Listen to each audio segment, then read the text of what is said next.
Hello everyone, welcome to Sai education. इस particular video में हम बात करने वाले हैं UP food safety officer exam को लेकर के।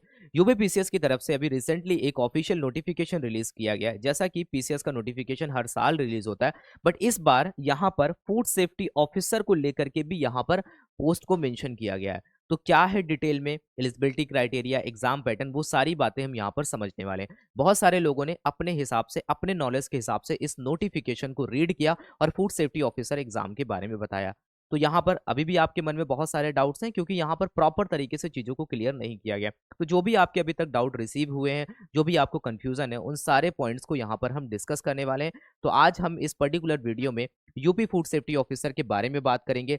क्या ये फूड सेफ्टी ऑफिसर वही फूड सेफ्टी ऑफिसर है जिसका आप लोग इंतजार कर रहे थे, या फिर यूपी एफएसओ और ये जो यूपी पीसीएस की तरफ से ये जो एफएसओ आया है, इसमें कुछ डिफरेंसेस हैं।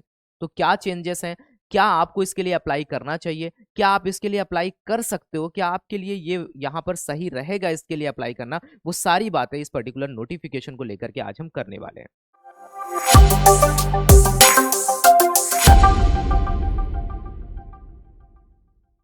तो सबसे पहले देखो, यूपीपीसीएस की तरफ से यहाँ पर एक ऑफिशियल नोटिफिकेशन रिलीज किया जाता है, जैसा कि हर साल पीसीएस का नोटिफिकेशन आता है।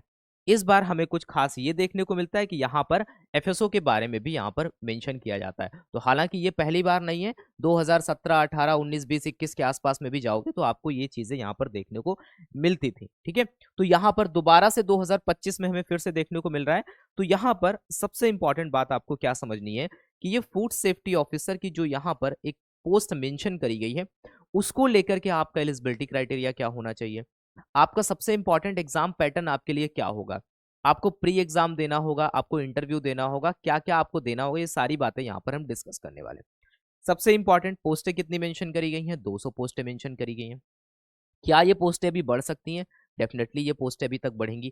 जब हम प्री एग्जाम के आसपास पहुंचेंगे, जब आपका प्री एग्जाम होगा, तब तक जितनी भी पोस्टें आएंगी, खाली होंगी या फिर जो भी पद यहाँ पर अवेलेबल होंगे, उन सभी को ऐड करके इनको पहुंचा दिया जाएगा। तो हम एक्सपेक्ट कर सकते हैं कि ये 4 साढ़े 400 के करीब में आसपास पहुंच जाएगा। ठीक है, हर बार हमें ऐसा देखने को मिलता है। अब अगर हम देखते हैं तो Uttar Pradesh public service commission की तरफ से यहाँ पर जो नोटिफिकेशन निकाला गया है, इन्होंने अपने अकॉर्डिंग इन चीजों को दो कैटेगरीज में डिवाइड किया है। एक तो यहाँ पर इन्होंने रखा है कंबाइंड स्टेट अपर सबऑर्डिनेट सर्विसेज, जिसको हम पीसीएस एग्जाम जनरली बोलते हैं। और यहाँ पर जो जनरल पोस्टें होती है नॉर्मल, जैसे कि डिप्टी कलेक्टर हो गया, डिप्टी सुपरिटेंडेंट ऑफ पुलिस हो गया, ब्लॉक डेवलपमेंट ऑफिसर हो गया, असिस्टेंट कमिश्नर वगैरह, ये सारी पोस्टें हमें यहाँ पर देखने को मिलती है। ठीक है, तो बहुत सारे डिपार्टमेंट में ये सब देखने को मिलते हैं, इसको हम जनरल एडमिनिस्ट्रेशन में रखते हैं। इसके बाद में दूसरा पॉइंट यहाँ पर ये है कि यहाँ पर असिस्टेंट कंजर्वेटर ऑफ फॉरेस्ट, यानी कि एसीएफ और आरएफओ दोनों कौन सी हैं? फॉरेस्ट की सर्विसेज हैं। तो यहाँ पर जो भी जाएगा वो फॉरेस्ट के जो भी लॉज वगैरह होते हैं, इनको इम्प्लीमेंट करने का काम करेगा।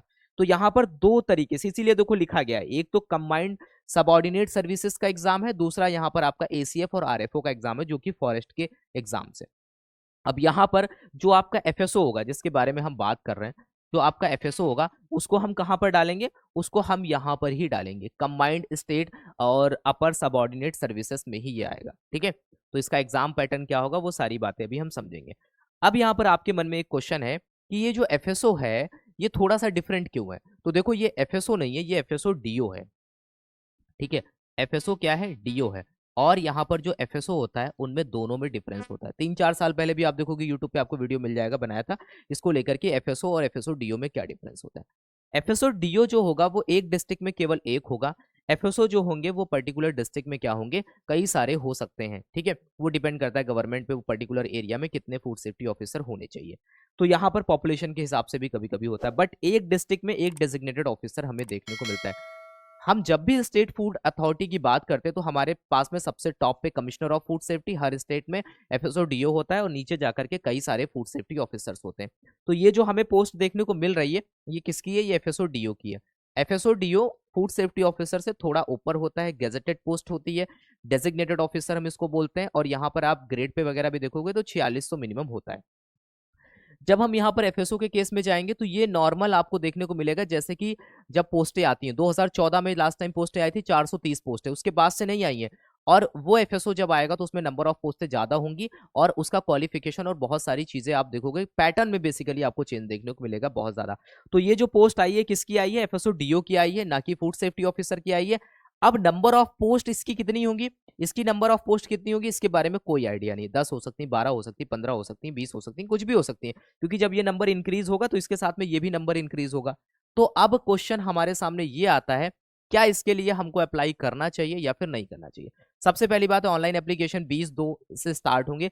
लास्ट डेट हमारे सामने एक है 24/3/2025। इसी के पहले आपको सारी चीजों को डिसाइड कर लेना है, आपको करना चाहिए या फिर नहीं करना चाहिए। अब आपको करना चाहिए या फिर नहीं करना चाहिए, ये आपको सारे फैक्टर्स समझने के बाद में पता चलेगा। सबसे पहली बात, अगर हम फूड सेफ्टी ऑफिसर एग्जाम को लेकर के बात करें ऑल ओवर इंडिया में, तो क्वालिफिकेशन सेम है, चाहे वो डीओ की हो, चाहे वो यहाँ पर किसकी हो, नॉर्मल एफएसओ की हो। तो क्वालिफिकेशन को हम देखें तो जो भी अपडेटेड क्वालिफिकेशन है उसी को यहाँ पर मेंशन किया गया है। तो फूड सेफ्टी ऑफिसर की जो यहाँ पर रिक्रूटमेंट है, 3rd नंबर पे यहाँ पर पोस्ट को मेंशन किया गया। जब आप पूरा नोटिफिकेशन रीड करोगे तो यहाँ पर लिखा गया है bachelor degree in food technology. अगर आपने फूड टेक्नोलॉजी में किया है तो आप यहाँ पर अप्लाई कर सकते हो। आपने डेयरी टेक्नोलॉजी में किया है तो आप यहाँ पर अप्लाई कर सकते हो। इसके अलावा अगर आपने बायोटेक्नोलॉजी में किया है तो आप यहाँ पर अप्लाई कर सकते हो। बायोटेक्नोलॉजी के अलावा एक होता है ऑयल टेक्नोलॉजी, या फिर एग्रीकल्चर साइंस में अगर आपने किया है, वेटनरी साइंस में अगर आपने किया है तो आप अप्लाई कर सकते हो। बायोकेमिस्ट्री में आपने किया है, माइक्रोबायोलॉजी में किया है, post graduation degree in chemistry यहाँ पर लिखा है, ठीक है, post graduation degree in chemistry, but graduation in chemistry भी इलिजिबल है अभी, ठीक है। फिर हम देखते हैं डिग्री इन मेडिसिन की अगर हम बात करते हैं तो यहाँ पर इसको मेंशन किया गया। अब यहाँ पर क्या है, आगे लिखा गया है कि जैसे ही आप क्वालिफाई करोगे तो एफएसएसएआई की तरफ से एक ट्रेनिंग वगैरह होता है, वो सब करना होगा, कॉमन आपको पता है। यहाँ पर एक इक्विवेलेंट क्वालिफिकेशन को लेकर के बात करी गई है। आप बैचलर डिग्री, ठीक है, और मास्टर डिग्री और doctorate degree from a recognised university, आप यहाँ पर एलिजिबल हो। तो ऊपर भी जो क्वालिफिकेशन है, थोड़ा सा इन्होंने नोटिफिकेशन में चेंज नहीं किया है एज पर food safety standard rules 2011, but ऊपर जो केमिस्ट्री है, तो अभी अगर केमिस्ट्री ग्रेजुएशन भी है तो भी आप एलिजिबल हो गए यहाँ पर, ठीक है। उसके नीचे यहाँ पर इन्होंने डिसिप्लिन को मेंशन किया है कि फूड टेक्नोलॉजी और एग्रीकल्चर में कौन कौन से क्वालिफिकेशंस ऐसे हैं जो एलिजिबल है, ठीक है।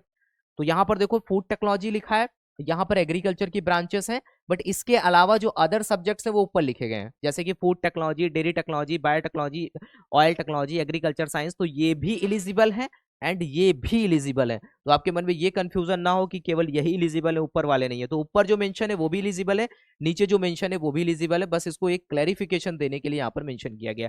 तो फूड इंजीनियरिंग हो गया, food engineering and technology, food processing and preservation, food processing technology, food technology and management, food biotechnology, food plant operation management, food process engineering and management. तो ये सब क्या है, ये फूड की ही डिग्रियां हैं, फूड की ही डिसिप्लिन हैं, ठीक है, क्योंकि बहुत सारे कॉलेज यूनिवर्सिटी में डिफरेंट नाम से होते हैं, उसको लेकर के यहाँ मेंशन किया है। फूड प्रोसेसिंग हो गया, फूड सेफ्टी क्वालिटी मैनेजमेंट हो गया, प्रोसेस एंड फूड इंजीनियरिंग हो गया। इसी तरीके से जब हम यहाँ पर एग्रीकल्चर में जाएंगे तो आप देखोगे कि एग्रीकल्चर में, एग्रीकल्चर से अगर आपकी डिग्री है तो आप यहाँ पर एलिजिबल हो। एग्रीकल्चर इंजीनियरिंग हो गया, एग्रीकल्चर में भी बायोटेक्नोलॉजी भी आता है कहीं कहीं पर, तो आप उसमें भी अगर आपके पास में डिग्री एलिजिबल हो। Dairy technology, fisheries, food technology, food nutrition and dietetics अगर आपके पास में, तो आप यहाँ पर एलिजिबल हो, और हॉर्टिकल्चर यहाँ पर आप एलिजिबल हो। तो ये तो बात हो गई क्वालिफिकेशन की। अब आपके पास में हो सकता है कि इनमें से कोई ना कोई एक क्वालिफिकेशन हो, फिर क्वेश्चन आता है क्या अप्लाई करना चाहिए या नहीं, तो आगे बढ़ते हैं। फिर हमारे सामने पीसीएस का प्लान ऑफ एग्जामिनेशन आता है कि जब आप इस एग्जाम के लिए अपीयर करोगे तो आपको कौन कौन सी स्टेजेस से होकर के गुजरना होगा, ठीक है। तो यहाँ पर दो तरीके के लोग होंगे, ठीक है। एक तो ऐसे लोग होंगे जो एफएसओ एग्जाम्स की प्रिपरेशन कर रहे थे बहुत टाइम से, वो एमपी एफएसओ हो सकता है, वो सीएफएसओ हो सकता है, वो कोई और स्टेट एफएसओ हो सकता है। बहुत सारे ऐसे लोग होंगे जो पीसीएस की प्रिपरेशन कर रहे होंगे और उनके पास में क्वालिफिकेशन यहाँ पर ऑलरेडी फूड से रिलेटेड जो भी क्वालिफिकेशन है उनके पास में, वो केमिस्ट्री से हो सकते हैं, वो बायोटेक से हो सकते हैं, वो माइक्रोबायोलॉजी से हो सकते हैं, लेकिन 2 से 3 बार उन्होंने पीसीएस दिया, उनके लिए यहाँ पर बहुत अच्छी अपॉर्चुनिटी है, ठीक है। तो यहाँ पर लिखा गया है कि जैसे प्लान ऑफ एग्जामिनेशन की अगर हम यहाँ पर बात करते हैं तो 3 स्टेजेस हैं। आपको पहले प्री देना है, प्री में आपके 2 एग्जाम्स होते हैं, एक आपका जीएस का होगा, एक आपका सी सैट का होगा। सी सैट आपका क्वालिफाइंग इन नेचर होगा, और जीएस का जो होगा उसमें आपको एक अच्छा स्कोर करना होगा, क्योंकि वो कट ऑफ पे डिपेंड करेगा, ठीक है। फिर होता है मेंस एग्जामिनेशन की अगर हम बात करते हैं तो वो यहाँ पर रिटेन एग्जाम होगा, ठीक है।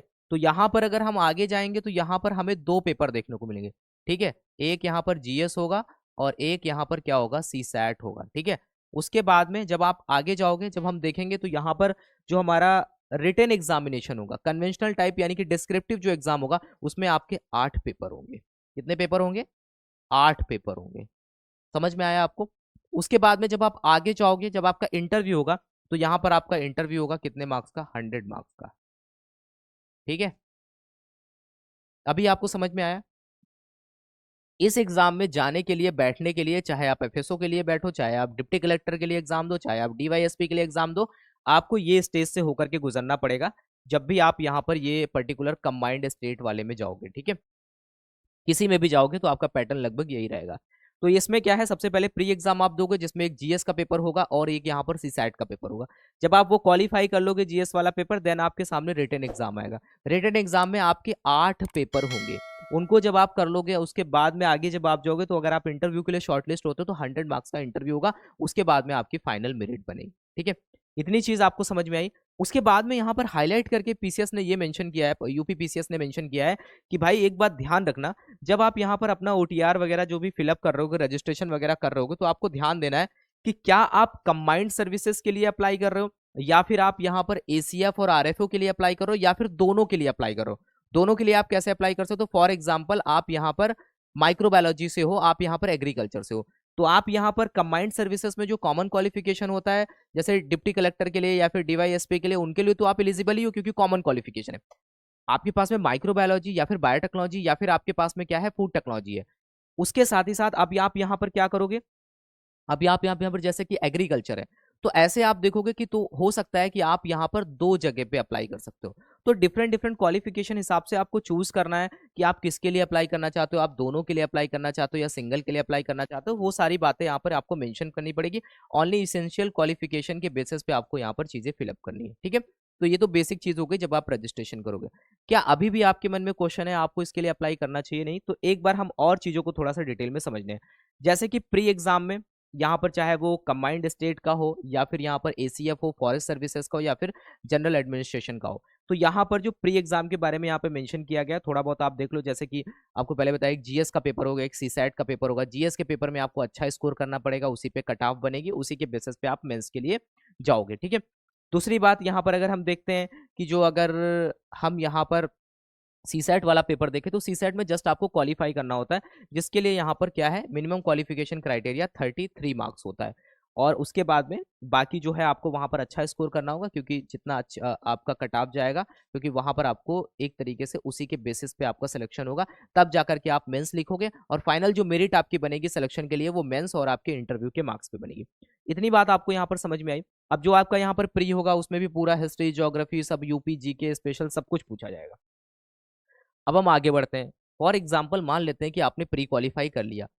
हम मान लेते हैं कि आप एफएसओ एग्जाम के लिए दे रहे हो, एफएसओ डीओ के लिए दे रहे हो, तो आपका यहाँ पर कोई अलग से पेपर नहीं होगा, आपका कोई स्पेशल पेपर नहीं होगा कि आप यहाँ पर फूड के बारे में आपको पढ़ना होगा कि आपने food chemistry, food nutrition, food law पढ़ोगे, बिल्कुल नहीं पढ़ना है। आपको यहाँ पर कॉमन पेपर में ही अपीयर होना है, जो यहाँ पर सभी के लिए है।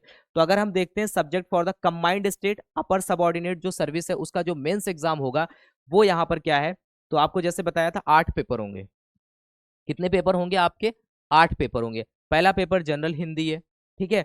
दूसरा पेपर आपका यहाँ पर एसे है। फिर आप देखोगे जनरल स्टडीज पेपर 1 2 3 4 और 5 6 7 5 6, ठीक है। तो लास्ट में आप देखोगे कि अभी हमारा ऑप्शनल वगैरह नहीं होता, तो यहाँ पर हमसे जो आप देखोगे कि लास्ट वाला जो आपका 5th नंबर और 6 नंबर का जो पेपर है, 5th नंबर पेपर और 6 नंबर पेपर क्या होगा, ये आपका यूपी स्पेशल होगा। बहुत अच्छे लेवल की यहाँ पर यूपी के बारे में जो भी यहाँ पर जीके है, जनरल नॉलेज है, उससे रिलेटेड यहाँ पर चीजें पूछी जाती है। तो नॉर्मल जीके पढ़ना और यूपी स्पेशल पढ़ना वो दोनों अलग हैं, तो उनका पेपर आपका यहाँ पर होगा।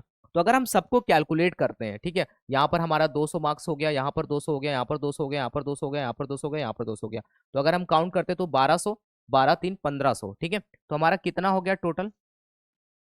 1500 मार्क्स का ये हो गया, 100 मार्क्स का इंटरव्यू होगा, 1600 नंबर में हमारी मेरिट बनने वाली है। तो आप समझ सकते हो कि आपको इस पर्टिकुलर एग्जाम में अगर आपको एफएसओ डीओ बनना है, तो आपको किन किन रास्तों से होकर के गुजरना पड़ेगा। सबसे पहले आपको प्री देना पड़ेगा, प्री में भी अच्छा खासा लेवल आता है जीएस का, और सी सेट आपको क्वालिफाई करना पड़ेगा, अदरवाइज आप यहाँ पर मेंस के लिए नहीं क्वालिफाई होगे। उसके बाद में जब आप यहाँ पर कंपलसरी सब्जेक्ट्स में पहुंचोगे, तो आपके ये सारे पेपर क्या होंगे, रिटन पेपर होंगे। कोई ऑब्जेक्टिव पेपर नहीं है, डिस्क्रिप्टिव मोड रिटन पेपर होंगे। जनरल हिंदी ए से फिर जीएस पेपर 1 2 3 4, ठीक है। तो यहाँ पर 5 तक आप जाओगे, 6 तक जाओगे, तो लास्ट के जो पेपर हैं वो आपके यूपी स्पेशल के होंगे, ठीक है। आपको इतनी बात यहाँ पर समझनी है, जो कि जनरली आपको यहाँ पर मेंशन किया गया। अब हम जब यहाँ आगे बढ़ेंगे, तो आप देखो कि आपके नोटिफिकेशन में एक और चीज मेंशन करी है। बहुत सारे लोगों ने ये असिस्टेंट कंजर्वेटर ऑफ फॉरेस्ट का डिस्कस करके आपको एग्जाम पैटर्न बता दिया है कि एफएसओ का एग्जाम पैटर्न ये होगा। ये किसका है? मैंने आपको स्टार्टिंग में बताया, एक सबऑर्डिनेट सर्विसेज है और एक यहाँ पर फॉरेस्ट सर्विसेज है। दोनों के नोटिफिकेशन, दोनों के एग्जाम एक ही नोटिफिकेशन में मेंशन किए गए हैं। बट एसीएफ और आरएफओ का थोड़ा सा आप देखोगे कि जो रिटन एग्जाम है वो यहाँ पर मेंस एग्जाम जो है वो थोड़ा सा डिफरेंट है, जो कि यहाँ पर मेंशन किया गया। तो इनका वेटेज जो बन रहा है वो कितना बन रहा है, टोटल ग्रैंड टोटल इनका 1550 जा रहा था, बट हमारा 1600 जा रहा था। इनके में क्या करना होगा, देखो इनके में ऑप्शनल पेपर होगा, इनके में जो है वो ऑप्शनल सब्जेक्ट है। इनके में देखोगे आप यहाँ पर ऑप्शनल सब्जेक्ट आपको देखने को मिलेगा 2 पेपर, और ऑप्शनल सब्जेक्ट में agriculture, agriculture engineering, botany, chemistry, इनमें से आप कोई भी सेलेक्ट कर सकते हो। ठीक है, इतनी बात आपको समझ में आई। तो एफएसओ वाले अगर आप सेगमेंट में जाते हो तो आपको यहाँ पर ये जो कंबाइंड स्टेट्स अपर सबऑर्डिनेट वाला है इसी में आपको जाना होगा, और आपको ये एग्जाम पैटर्न फॉलो करना होगा। अगर आप फॉरेस्ट सर्विसेज को नहीं देख रहे हो तो आपको ये पैटर्न भूल जाना है, आपको इससे कोई मतलब नहीं। ठीक है, ठीक है। अब फिर वही क्वेश्चन आता है, क्या आपको अप्लाई करना चाहिए इसके लिए या फिर नहीं करना चाहिए। इसके देखो सिंपल आंसर्स हो सकते हैं। अगर आप पहले से यूपीएससी, ठीक है, पीसीएस एग्जाम्स की प्रिपरेशन कर रहे हो, आप यूपी पीसीएस की प्रिपरेशन कर रहे हो, आपको ऑलरेडी पहले से नॉलेज है, आपने मेंस की प्रैक्टिस वगैरह सब कुछ किया हुआ है, और आपको अच्छा खासा नॉलेज है, क्योंकि आप इतने टाइम में अगर आपके अंदर डेडिकेशन नहीं है और आप इस पर्टिकुलर पीसीएस एग्जाम्स के लिए कभी आपने प्रिपेयर नहीं किया, तो आप अगर नए हो, फर्स्ट टाइम आप जाओगे, बीच में आप छोड़ दोगे, ये श्योरिटी है इस वाले अगर एफएसओ के लिए आप जाते हो। ठीक है, तो यहाँ पर क्वेश्चन ये कि आपको करना चाहिए या नहीं करना चाहिए, तो ये आप कैसे डिसाइड करोगे। अगर आपके पास में प्रीवियस एक्सपीरियंस है पीसीएस एग्जाम्स को देने का, आप ऑलरेडी जो भी आपके यहाँ पर सिविल सर्विसेज के एग्जाम्स होते हैं उनको आप देते चले आ रहे हो, तो आपको जरूर देना चाहिए। लेकिन एफएसओ का आप कब दोगे, एफएसओ का आप तभी दोगे जब आपके पास में जो क्वालिफिकेशन मेंशन करी गई अगर वो क्वालिफिकेशन है।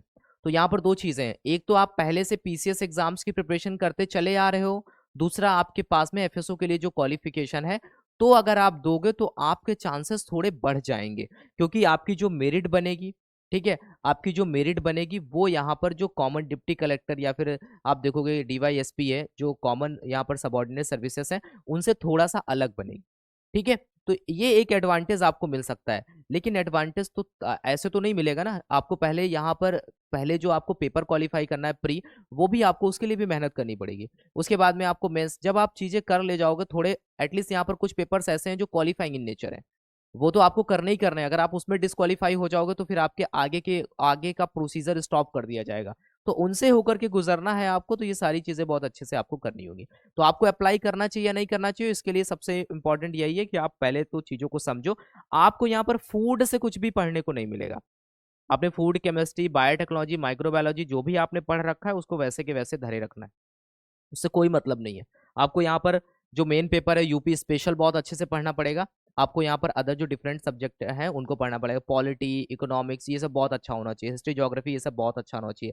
सी सैट्स में थोड़ी बहुत आपको जो भी सी सैट का पेपर होता है, हिंदी और थोड़ा बहुत रीजनिंग, मैथ्स वगैरह जो भी इसमें आता है, वो सारी चीज़ें आपको अच्छे से आनी चाहिए। ठीक है, आई होप अभी आपको क्लियर हो गया कि इसके लिए आपको अप्लाई करना चाहिए या फिर नहीं करना चाहिए। तो यहाँ पर जो हमने पढ़ा ये क्या है, ये एफएसओ डीओ है, और ये यहाँ पर जो हम एफएसओ बोलते हैं वो नहीं है। ये बात आपको ध्यान रखनी है, एफएसओ डीओ है, ये एफएसओ नहीं है। जब यूपी एफएसओ आएगा तो उसकी नंबर ऑफ पोस्टें अलग से मेंशन करके आएगा, वो अलग एग्जाम होगा जैसा कि डिफरेंट स्टेट्स में होता है। तो आई होप इतनी बात आपको यहाँ पर समझ में आई। इसके अलावा अगर बहुत सारे लोग अभी मध्य प्रदेश की तरफ से जो फूड सेफ्टी ऑफिसर एग्जाम को लेकर के 120 पोस्टें आई हैं, उसके लिए अगर आप प्रिपेयर कर रहे हो तो मध्य प्रदेश वाला कोर्स ज्वाइन करके आप हमारे साथ प्रिपरेशन स्टार्ट कर सकते हो, जिसमें हम होल टेक्निकल पार्ट अपने कोर्सेज में कवर करेंगे। जीके वाले पार्ट को हम आपको यूट्यूब पे प्रोवाइड करेंगे फ्री ऑफ कॉस्ट, उसके लिए हम कुछ भी नहीं चार्ज कर रहे हैं। बाकी ये जो भी एमपीपीएससी का जो भी आपका यूनिट 10 है, टोटल यूनिट जो 10 है, 10 सब्जेक्ट्स हैं, उनको डिटेल में हम यहाँ पर कवर करने वाले हैं। सबसे इंपॉर्टेंट, फ्री डेमो सेशन के लिए आप व्हाट्सएप कर सकते हो, या फिर swieducation.com वेबसाइट पे जा सकते हो, या फिर आप हमारा ऐप डाउनलोड कर सकते हो, वहां से आपको फ्री डेमो सेशंस वगैरह मिल जाएंगे।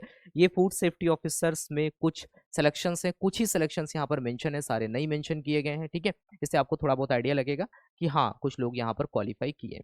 तो ये था आज इस पर्टिकुलर वीडियो में जो UP food safety officer exam को लेकर के जो भी अपडेट था, जो भी आपके मन में जो डाउट्स था, हो सकता है कुछ और भी चीज़ें अभी रह गई हो, तो उनको लेकर के आप कमेंट कर सकते हो, उसमें हम क्लियर कर देंगे। बाकी दिए गए व्हाट्सएप नंबर पे आप मैसेज भी कर सकते हो। ठीक है, तो तब तक के लिए thank you, have a nice day, मिलते हैं नेक्स्ट वीडियो में।